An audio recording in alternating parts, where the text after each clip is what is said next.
My son Alex has always loved drawing. Crayons, markers, whatever he could get his little hands on. At first, it was the usual stuff: dogs, stick figure family portraits, the occasional scribble that only he understood.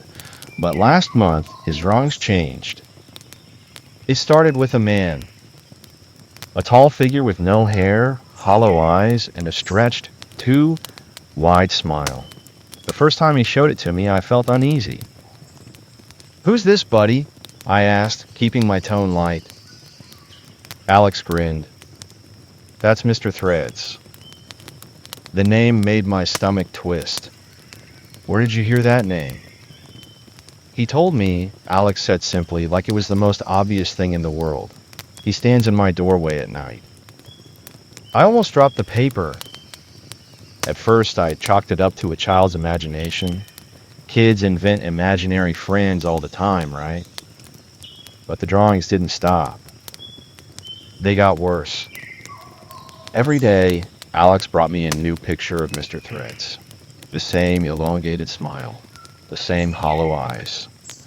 And every time, Mr. Threads got closer.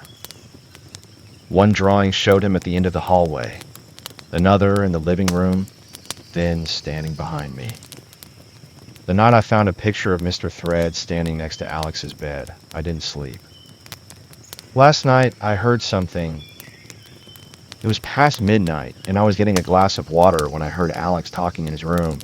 Soft, hushed whispers. I pressed my ear to the door.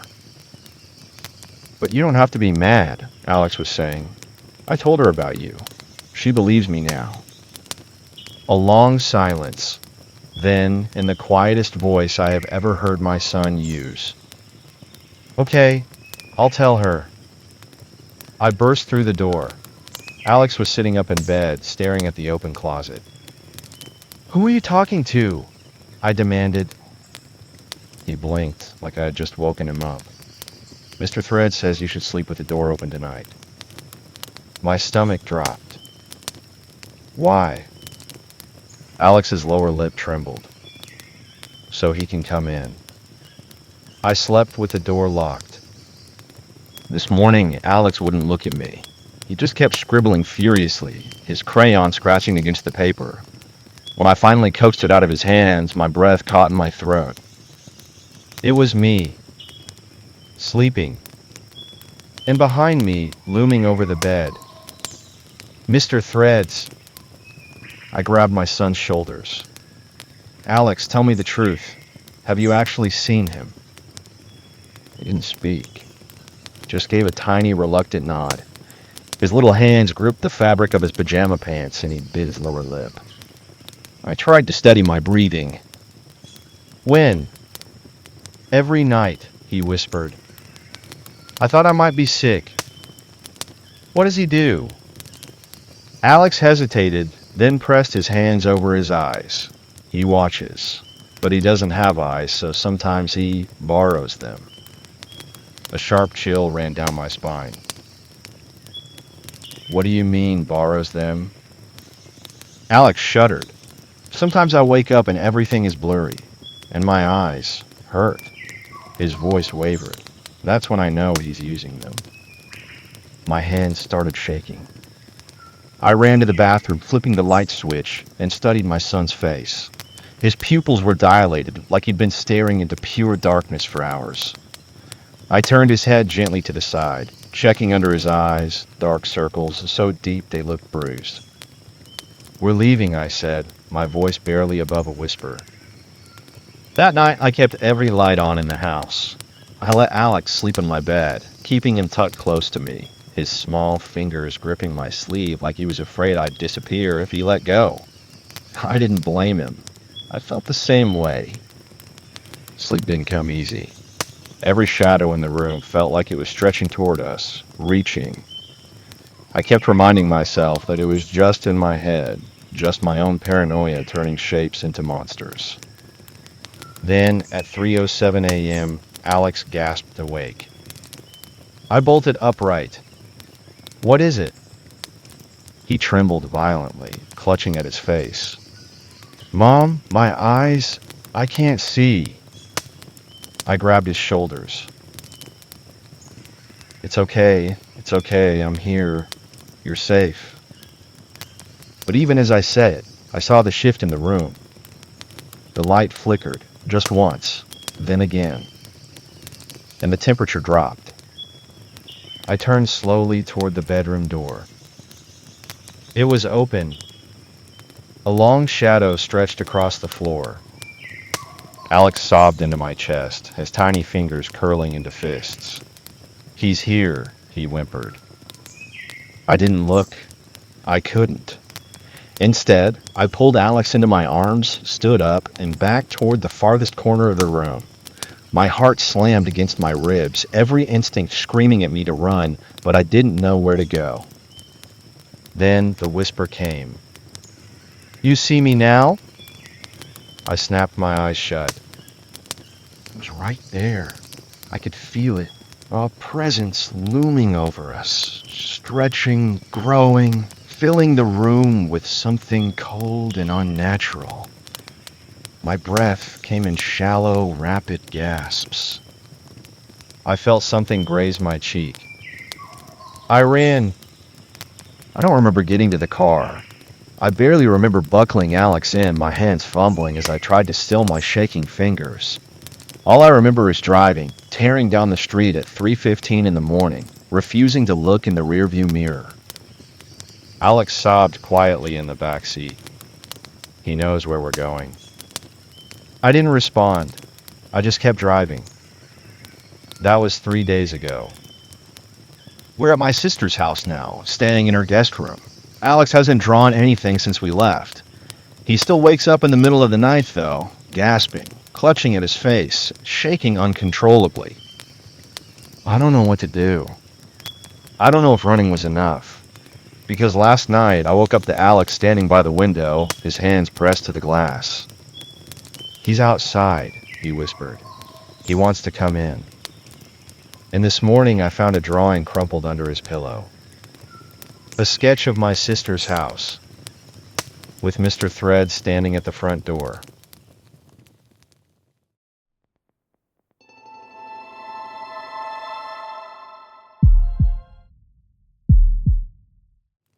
My best friend had made me he last call. It started with a simple call. Hey, you up? I had been laying in bed doom scrolling until I could fall asleep. The last person I expected to call me was my best friend. What's up? I sent that expecting just him being unable to sleep and needing someone to shoot the shit until he could. I wish it was that. I need someone to just talk to. I knew you would most likely be up. Yeah, sure, what's on your mind? I sat there expecting just a simple problem like, oh, me and my girlfriend just had a fight. I need to make sure I'm in the right. For they would constantly argue.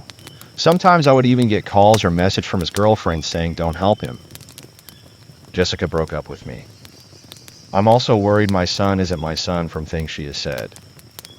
I sat there baffled at the statements made.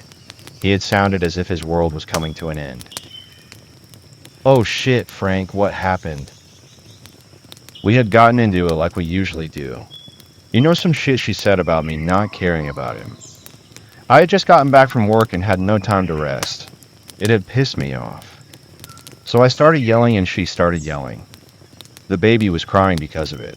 It just kept escalating more and more until she had said John would be a better father and... Whoa, what the fuck does that mean? He is your son. You care about him with your life and she is saying her ex would care about him more? Yeah. I wish I could have said I stayed calm or cooled down, but I didn't. I had asked what she meant. She told me it means what it means and that he is probably the real father anyway because she was screwing me and him at the same time.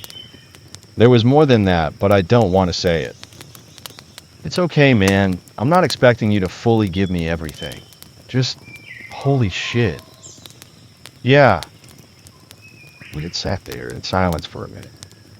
I had processed everything he told me. Process what he must be going through.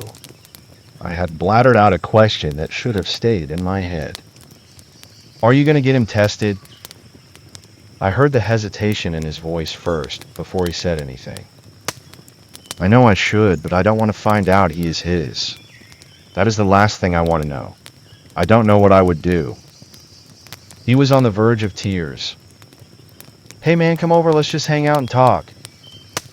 No, he had shouted with a sense of fear in his voice. I can't let you see me like this. Dude, I had seen you in an adult diaper passed out drunk.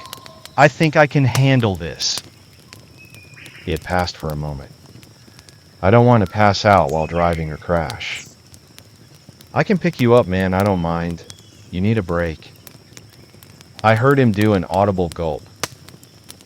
Zach, I'm not going to make it past tonight.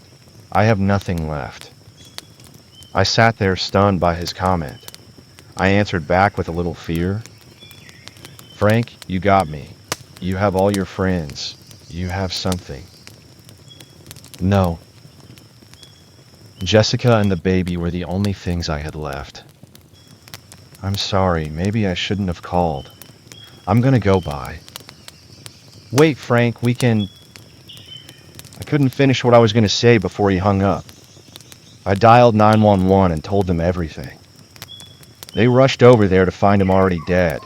He had been dead for over an hour. I need to ask you, how did you know he was going to, or well did, kill himself? I sat for a minute trying to understand what he was saying. As I said, I had been on a call with him. He made it seem like he was. The officer sat there puzzled. Are you sure? I answered back with anger. Yes, I would know if I was on the phone with my best friend. Well, that's the problem. His phone wasn't in his apartment, and when you said the time the call took place, he was already dead for over 30 minutes. I had been thrown back by that comment. Are you sure you were on the phone with him? Yeah, I can show you on phone. I had handed the officer my phone. As he was searching through it, all that went through my head was there was no way it wasn't him. There's no call log for time, you said. What? I snapped the phone out of his hand. I looked to see on my phone there was no call recorded on my phone for him. I don't know, I swear I was on a call with him. I wouldn't lie about that. Listen, you are in distress. Go back inside your house and get some rest. We'll come and talk with you tomorrow. Okay then. I had begun to close the door. I think he had said one more thing, but I couldn't remember what. I just went straight to my room and sat on my bed. How could he have called me if he was already dead? How come the call doesn't pop up on phone? None of it made sense. Before I could fully focus and think on those questions, my phone started buzzing. I picked it up to see who it was. It was Frank.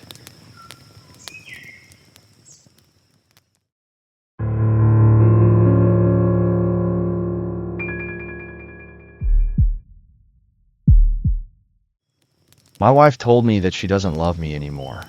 She wants a divorce, but I don't want to lose her. I hate you. Sometimes I wish I'd never even married you in the first place. Her words stung, but it wasn't the first time that I'd heard them. Our marriage had been rocky for months, and Clara told me that on at least 2 separate occasions. I knew that things weren't looking good for us, but I still loved her and I wanted to make things work. Look, I said, pursing my lips as I choked back tears. I know you don't mean that.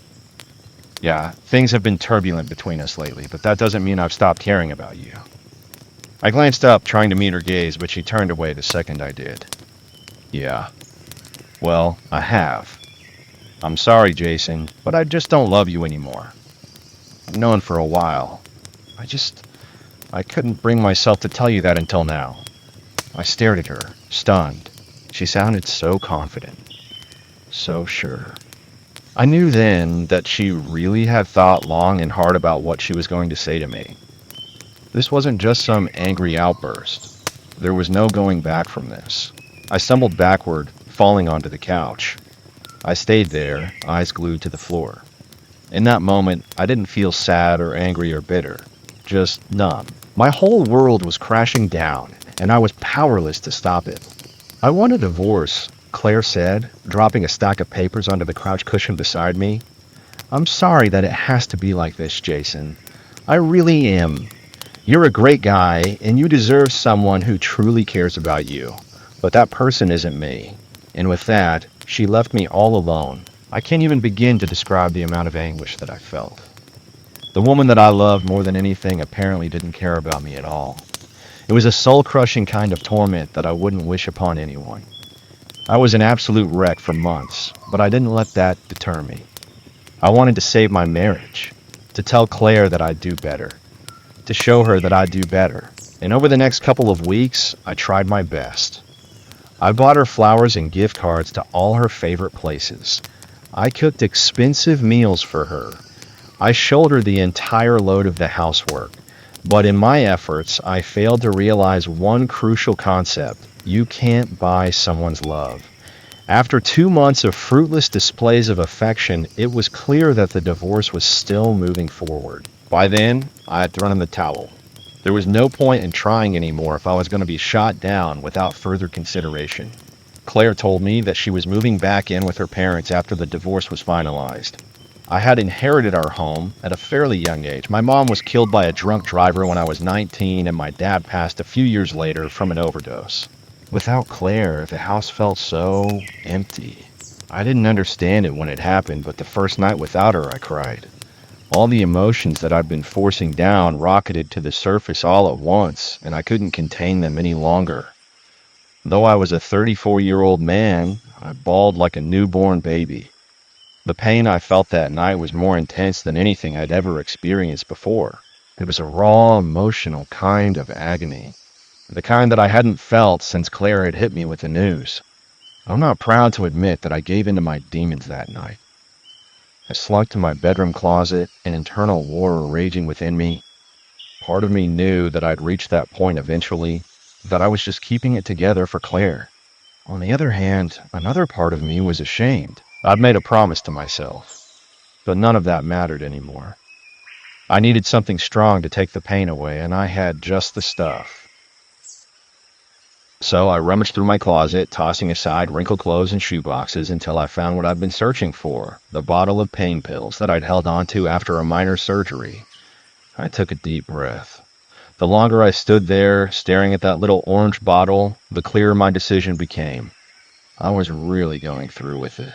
I popped the lid, dumping the contents of the container into my palm. I was expecting to find 2 white tablets sitting in my hand, but instead I was greeted by a scrunched up, torn piece of loose-leaf paper. My heart fluttered. Had Claire found my stash? Was that why she'd left?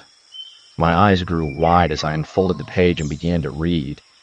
Jay, I'm sorry. Please believe me when I say that I still love you more than anything. I'm writing this because they're watching. There's cameras all over the house. Don't let on that you know. Come to Redactibra. That's where I'll be. Don't look up how to get there. They have access to your phone. Asterisk. Love. Claire.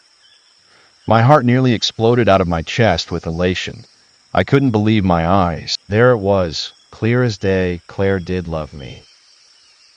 But then a sudden wave of dread blanketed that initial burst of joy. I was being watched?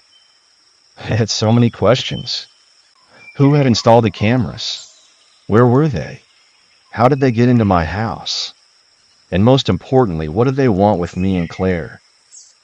My mind raced with possibilities. My head grew hazy and I felt weak. I trudged out of the closet and sat on the edge of the bed. Though I was woozy, I knew that I had to pull myself together. Claire had left me an address, one that was close by. Once that thought crossed my mind, I was filled with a newfound ambition. I was going to get my wife back, no matter the cost.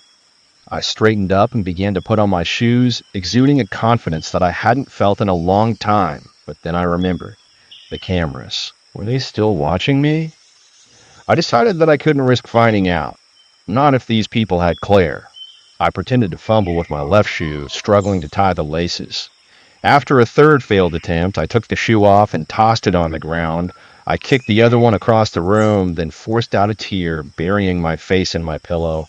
As I feigned sobs, I racked my brain for a tentative plan. And then it came to me. I sat up and wiped my eyes, pausing for a moment before grabbing my phone. I Google searched a nearby Chinese restaurant's dining hours, already well aware that they had plenty of time before closing. It was all just a ploy. The restaurant was close to the address that Claire had given me. If there really were cameras in my home, then there was a good chance that my car had been bugged too, and that wasn't a risk that I wasn't willing to take. I was a bundle of nerves the whole drive there. My head jerked at the slightest movement, and my eyes were constantly scanning for anything out of the ordinary. It felt like I was being watched, like everyone was onto me. No one was safe from my scrutiny. Logically, I realized how ridiculous that was. The old man walking his Pomeranian didn't have anything to do with Claire's disappearance. I knew that, yet I still couldn't help it, which is why those 10 paranoid minutes felt like some of the longest of my entire life. I was barely keeping it together by the time I pulled into the driveway of the rundown house. The property was on the bad side of town. Peeling paint, overgrown yards, and cracked windows were staples of most homes on the block. Normally, I wouldn't feel safe enough to venture there, but at that moment, I couldn't care less. I was going to get my wife back if it was the last thing I did. I parked on the street and stomped up the driveway, long grass biting at my ankles. I approached the door and knocked, then waited as the breath hitched in my throat. No answer. That left me with a conundrum. Had Claire written down the wrong address? What if she wasn't there anymore? Was I just supposed to let myself in? I didn't have time to come up with an answer before the door creaked open. My stomach twisted itself into knots. No one was there, just the inky black maw of the opened doorway ushering me inside. I took a deep breath, preparing myself for what I was going to do next. I knew how stupid it was. Walking into a random dark house in a bad area was just asking to end up in a body bag. But I had come this far. If Claire was in there, I had to find out. I stepped inside, blood pounding in my ears. The moment that my second foot landed on the dingy carpet, a light flicked on from somewhere deeper in the home. Claire? I called out, taking a step forward. Just then, a sinking feeling in my gut overwhelmed me with a sense of dread. Right as the word trap flitted across my mind, the door behind me slammed shut. I turned in time to catch sight of a burly man in a ski mask standing behind me. I barely had a chance to react before he restrained me, his meaty hands gripping my arms like a vice. Well, who are you? What's going on here? Oh, Jason, you really haven't figured it out by now? I'm ashamed. I thought you were smarter than that. I turned back to the direction that I'd seen the light emanating from to find Claire sauntering toward me. The mischievous grin plastered across her lips sent a chill crawling up my spine. You're okay? What is this? Tell me, I shouted, struggling against my captor.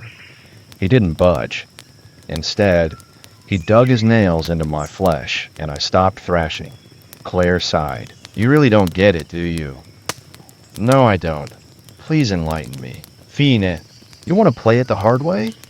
Take a look at this and tell me that you still don't know. Claire shoved her phone in my face. I immediately went pale when I saw the image on the screen. She grinned wider, her bright green eyes almost glowing in the darkness. You understand now, don't you? How? How did you get that? It was a one-time thing. Not even my friends knew about her. Oh, I'm aware, Claire purred, tracing a finger along my jawline. They were blissfully ignorant of your debauchery. But I wasn't. With the last word, she raked a fingernail across my cheek, drawing blood. I winced at the pain. But that's impossible 6 months ago. We didn't take any pictures. I deleted her number immediately afterward, and I didn't save the texts. I don't even remember her name. It was the only time I was unfaithful, I promise. Oh, you don't have to promise me anything. I already know, Claire said, pacing back and forth like a hungry animal waiting to pounce. You see, I've never really trusted you, so I had some of my associates follow your every move. You never cheated before then, but you almost did. I knew that you wouldn't hold out on Steve's bachelor trip in Vegas. It was the perfect opportunity, and I wasn't going to let you get away with it. I gulpede. Trembling her ved lægen. How long? How long have you been tracking me? Claire giggled. a manic light gleaming in her eyes. The whole time, didn't you think it was strange that I never told you what I used to do for work? What I still do? I couldn't even muster a response. All I could do was stare. Well, now that you have a slightly better idea, I'll tell you what's going to happen. I'm going to make your life a living hell. I'm going to ruin you. I'll take your job, your car, your house, all of it. Not in a literal sense, mind you, but you will lose everything you hold dear at my hand. And after all that, when the only thing you have left is your sanity, I'm going to take that too. My heart dropped into my toes, and I began to hyperventilate.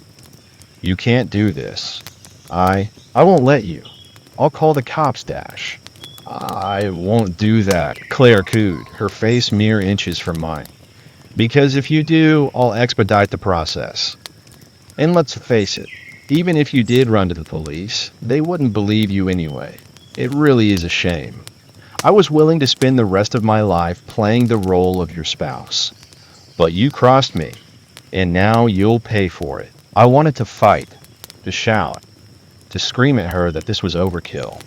But every time I tried, the words died on my lips. Before I could form a coherent sentence, Claire turned to the door and opened it. The man restraining me shoved me outside, and I stumbled onto the pavement, still dazed from the whole interaction. Bye-bye, sweetie. I'll see you real soon, Claire said, blowing me a kiss as the door creaked shut. It's been 4 days since then. I quickly found out that my ex-wife wasn't lying.